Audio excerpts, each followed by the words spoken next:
Hello, my name is Julia Widup, and I'm an interviewer with What Should I Be? If you'd like to get more information about What Should I Be, please visit our website at whatshouldIbe.me. We provide complete and free access to a wide variety of interviews spanning many different careers from all over the world. Today, I'm speaking with Kathy Kirk, and she works in the field of applied spirituality. So, Kathy, what is it you do in the field of applied spirituality? Good morning, Julia. I am constantly reinterpreting events that appear in the physical world and reflecting back how we have created this event through our consciousness, collective and individual. So I'm constantly trying to get people to understand that what they think, what they feel, what they embody in their belief systems is exactly what they're going to realize in the physical dimension, that it is not um, a mystical airy-fairy. It actually is quantum physics that we are involved in when we're focusing ourselves on any subject.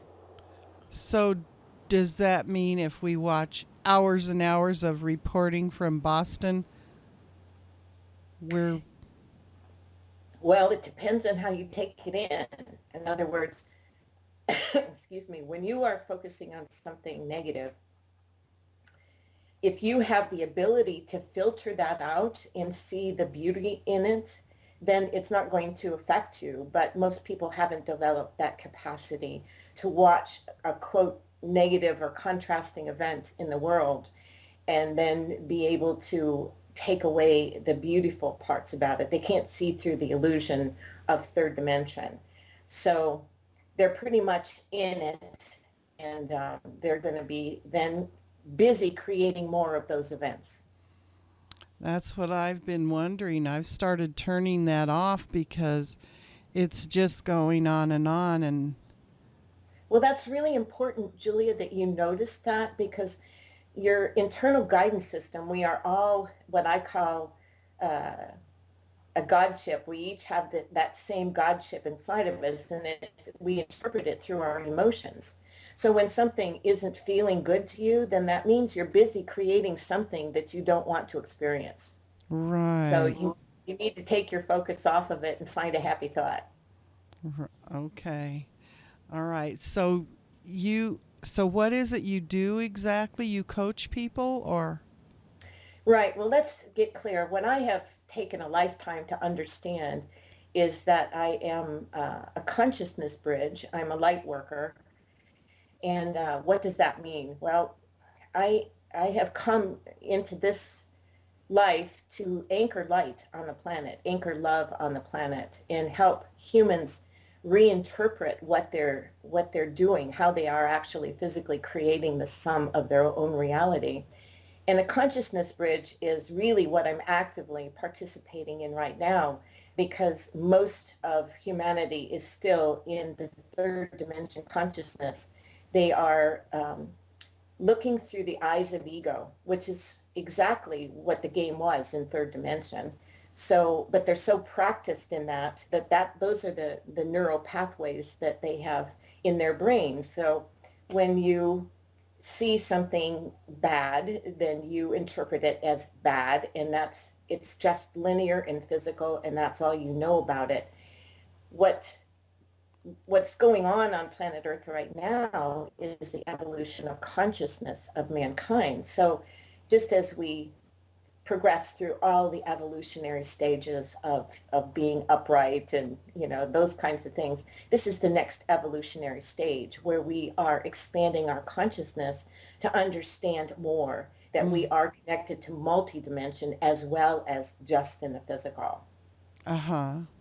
So Oh, I spend a lot of time reinterpreting and a lot of time pointing out to people how that multidimension is interfacing in the body, in the world, so that they're becoming more aware that there's way more going on here than what we have limited thinking about. It's but kind of like what an is analogy. it you do as a job? I mean, who if somebody wanted to be what you are, what would what would that be? Are you a life coach, or what is it I, you? I do coaching. I do private and group coaching. I Uh-huh. do public speaking. I do lots of blogging. I do lots of social media because my job is to just keep expanding consciousness, get people to think outside of the box. For example, last year I did a whole year of radio where I brought on the leading edge minds and hearts of our time because what we're doing right now is um, kind of reversing the order in which we have created. Mm-hmm. The way the world is right now, we are creating from the mind Mm-hmm. and it's cut off at the heart. We don't, we don't acknowledge the intelligence of the heart. And that is exactly where we're connected into the multidimension. Others call it God. I call it the force field. It's the field of infinite possibility. It's all potentiality. It's awareness. It's bridging science and spirituality right now. And So when I do this, I do it in any way I possibly can. And mostly I do it by being who I am and speaking the way I speak because I don't talk like other people. I see through a different lens than other people see things. and describe a typical day in your work. Well, the most important thing in my work is to stay connected to the fifth dimension. So when I'm not connected, then I'm going to see everything the same way everyone else does. I'll see it in third dimension. In fact, if you follow me on Facebook, I was out of alignment, as I call it, upon hearing the Boston news the other day. I fell off the log. So I had to use that event, which I call a contrasting event, to clear more in my ego mind so that I could come back and get into alignment in the multidimension. So it happens. It's a day to day, actually a moment to moment, staying in alignment, and I know that by feeling good. If I feel good, if I feel peaceful, if I feel delightful, all of those things that we think of as good is the neighborhood of God or source mind. Uh-huh. But how do you get paid to do this? Do you get Well, paid to do this? you get sponsors to do a radio show. Uh-huh. You have private clients that pay you to help them with their ascension process. You give workshops and classes. Right now, I'm conducting a 12-week course in loving yourself unconditionally because I think Okay. that's the major stumbling block for most humanoids on the planet. They think they're not worthy. And so we are really, really erasing the first programming of humankind for the last, let's say, 10,000 years. We are turning it upside down. So would you say that you're a publisher in a multimedia company, or would that? Well, I have had to become a publisher, of course. I published 2 books. I publish daily online on my website. Uh-huh. I publish blogs. I publish on Facebook, my page on Facebook. I publish on Twitter. I publish whenever anybody asks me to do a guest blog. So yes, and then of course I became a radio show host, which was, Uh-huh. all of it is about getting a broader, higher perspective of thinking, getting people to let go of what they think they know, because everything they thought they knew to be true is not true. And what type of people sponsor your company? Well, largely people who understand what's really going on. Um, for example, Whole Foods Market, on my radio show last year in December, I had John Mackey, who's the co-founder and co-creator of Whole Foods Market. And he just published a book called Conscious Capitalism.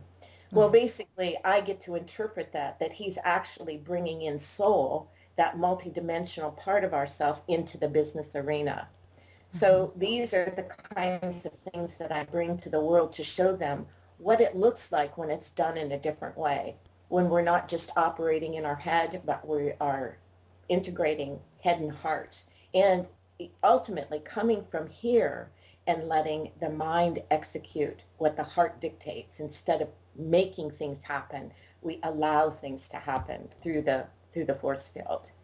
There's Okay. a there's an infinite intelligence that we're having a lot of inquiry into right now. There's inquiry from the scientific community, there's inquiry from the economic community, there's inquiry from the business community, but there's still the old guard standing watch over media. Mm-hmm. And so lots of things that have been peer reviewed don't get publication, and they're not making it into our schools yet.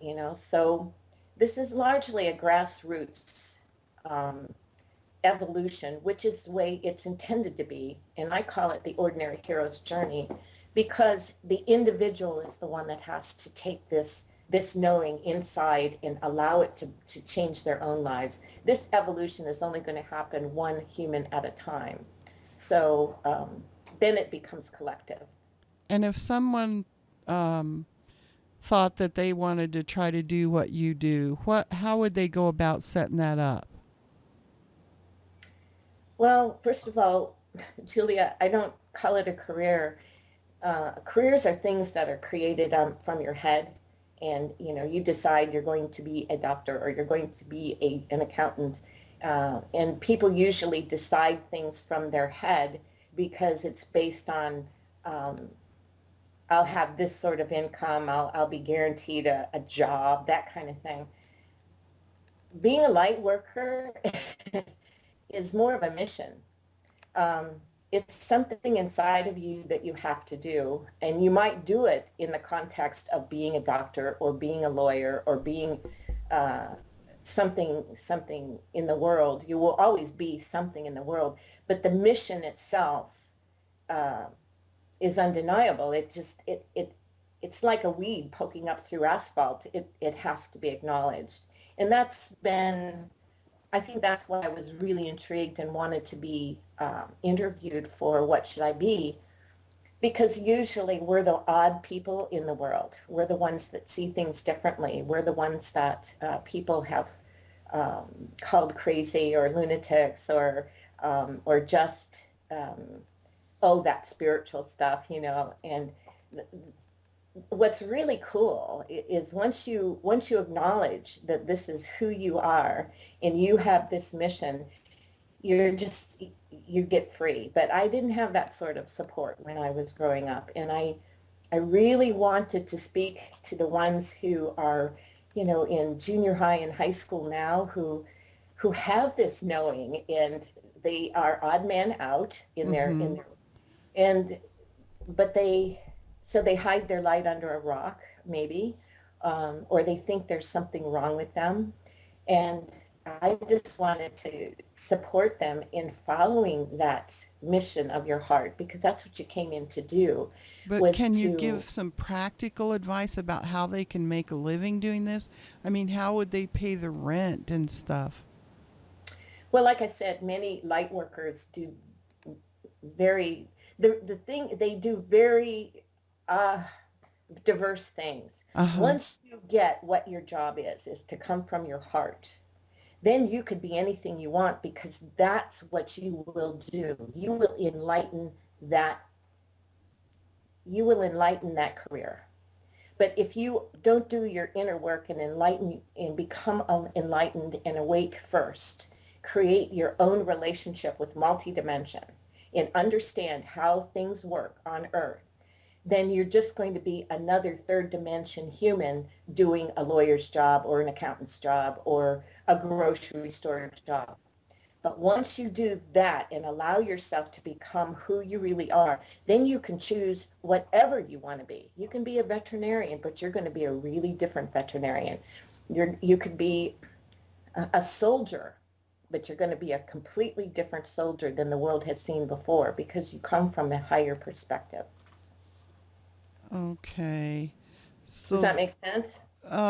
yes, but I'm trying to help people figure out if they want to have a career like yours, and I can't figure out what your career is. Well, as I stated before, my career is bringing light to the planet. It's not a well-known career. It's a new career because it is called for at this time. So many light workers are doing energy work. They're doing massage therapy. They're doing a lot of speaking. They're doing life coaching. They might even be doing psychology. Um, so you can do your light worker job in any context, but you have to do that connection and that awareness in yourself before you take up. Okay. And if someone wanted to follow in your footsteps and accomplish what you have and be you basically, what would they have to do in order to get there? To the point where they could make a living at this? You have to, well, everybody's path is different to their own recognition and acknowledgement of what this is. So that's really the point I want to speak to the young people. You have to acknowledge who you are first, at least to yourself, and the value of what you've come to do. Then do that inner work first. And that, if you go to my website, I have a page of resources, probably 500 books that I read. But it doesn't come about by books. It comes about by personal reflection, personal revelation, understanding that connection, playing with that connection, trusting that connection, and getting to work with it so that you feel it just like you do any other telephone conversation. This is you, but it's your greater part of you. Okay. So that part of the job has to be attended to first. But everything that you need will come. If you look at my list of resources, those are the things that crossed my path. But everybody's path, if you talk to any light worker, talk to Deepak Chopra, talk to Neil Donald Walsh, talk to Marianne Williamson, talk to any of those people, their path was uniquely their path because they had a blueprint to come in and address a certain demographic of people. So it depends on. Okay. it's not a formula. That's the thing that the human mind hates the most. There's no formula. There's no degree for this in college. If there was a degree for this, I would probably have, 3 PhDs at this point because I'm self-taught, self-awoken, self-aware. Uh-huh. So the world doesn't acknowledge it, and this is the shift. This is exactly the shift. So It is, what kind of education would someone need to do what you do? well, everyone's going to take their own educational path. I ran businesses for 20 years. Uh-huh. And so I understand the business community. It's not like you're other than the world. You're a human in the planet, on the planet, uh, interfacing and interacting with everything in third dimension. So it was critical that I understood business. So I have a degree in business from Cornell University. So, Uh-huh. but everything that I did in consciousness was on my own. So you become that because it's sort of like, well, it's like Jesus, Buddha, Krishna. I mean, they all awoke while they were in the body. It's the same process that we are undertaking collectively now. So what would you So tell a young person? Just go ahead and get any job and I would tell them to follow their heart in absolutely everything, because there's no wrong steps. In other words, if you're following your heart, it feels good. It's going to excite you. It's going to delight you. It's going to feel like, yeah, like getting into the right temperature shower. You're going to feel like, so everything that is non-physical, everything that is consciousness is made manifest in the physical. So there's no separation. That's what we're trying to understand. So when it feels good to you, you're on your path. You're on your okay. path. So what other So jobs make your did you decision. have before you started doing this? Oh, tons of jobs, tons of jobs.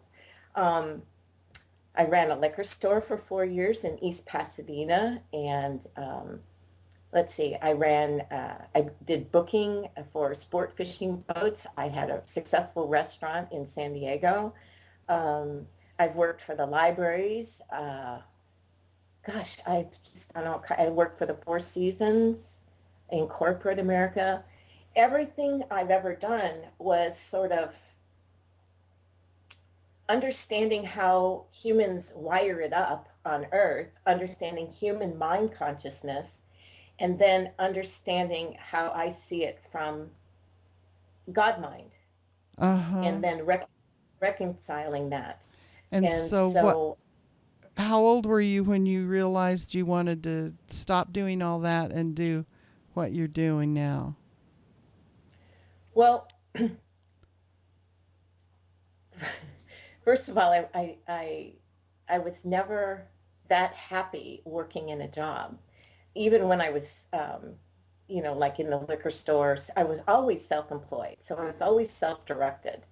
And so the question is, I think what you're asking is, are you self, which is small s, or are you self-directed, which is capital S? And so the whole journey of every human is to go from self, small self, human mind, ego self directed to God mind directed, and letting the mind just execute things on planet Earth like it knows to do, because it knows the five senses, and it knows how to drive a car, and we need that, but the tail has wagged the dog way too long. So now we're flipping that around so that the dog is now wagging the tail. That means that you get to choose what thoughts you think. You get to choose what you want to create. You are the master of your life. And it's really a difficult sell to tell people that they have created their entire reality. Um, but we're novices at this. We're Neanderthals at this energy work, and we don't understand that most of the time we're default creating. You asked me, I don't know if we were live at the time, but you asked me about watching all this news coverage of the Boston incident, and how that doesn't feel good to you. Well, that's a signal from your God self that your God self is up here experiencing joy and love, while your human self is down here exploring negative energy. And Mm-hmm. it didn't feel good because you have a gap going. And when you feel good, you've brought your human mind into alignment with God mind, with your God mind. Mm-hmm. And so you feel good. It feels natural. So the world that we're looking at right now was created out of human mind cut off from God mind. That's why we're looking at what we're looking at right now. Okay. And did I ask you to describe a typical week in your Mm. work? Well, you asked me about a typical day. So a typical day is obviously the first thing is I jump out of bed and go for a walk, because my my connection is the most important thing for me to maintain all day long. Mm-hmm. And so nature does that for me. It's I'm a natural creature, you're a natural creature, we're all natural creatures. So when I go out there, uh, and it doesn't really matter what season of the year, I feel that connection. And then I do my conscious um, focusing. I say my gratitudes. I appreciate my non-physical team. We have lots of laughs. They're funny, and they send me cartoons, and they talk to me, and I talk to them. And then I get about my day. So usually I'm on Facebook, I'm on Twitter, I'm posting a blog. I'm reading through lots of posts that people are putting up, and I'm just tweaking a little bit their perceptions so that they can look through just a little wider lens Mm-hmm. at a situation. Um, Hot topics right now are GMOs, and people are worried about their food and things like that. And I know that this unit, their unit, once they can feel the correctness of it, that they will be guided to exactly the right thing that's good for them, because their non-physical self is always in well-being. And well-being is the order of the day. Well-being is the fact that the sun comes up every morning and humans don't have to think about it. Right. So it's getting everyone to come back into well-being and stop looking at what's wrong. The more we look at what's wrong, the more we're going to get what's wrong. But the more we look at how elegant this universe is and how elegantly that we are connected with it, we're going to start seeing a new world. And we already are. We already are. There's lots of good stuff going on out there. So remove your eyes and start looking for what you want to see. Start thinking about what you want to see the world become. Do that your own inner work first, so that whatever you bring to the table is of the highest quality. The highest quality is source, is God, is the force field. That's the highest frequency there is. If you've got your connection going, then you're going to create those kinds of creations in the world, and we're going to start to see a different world. Yeah. Okay, and a typical week?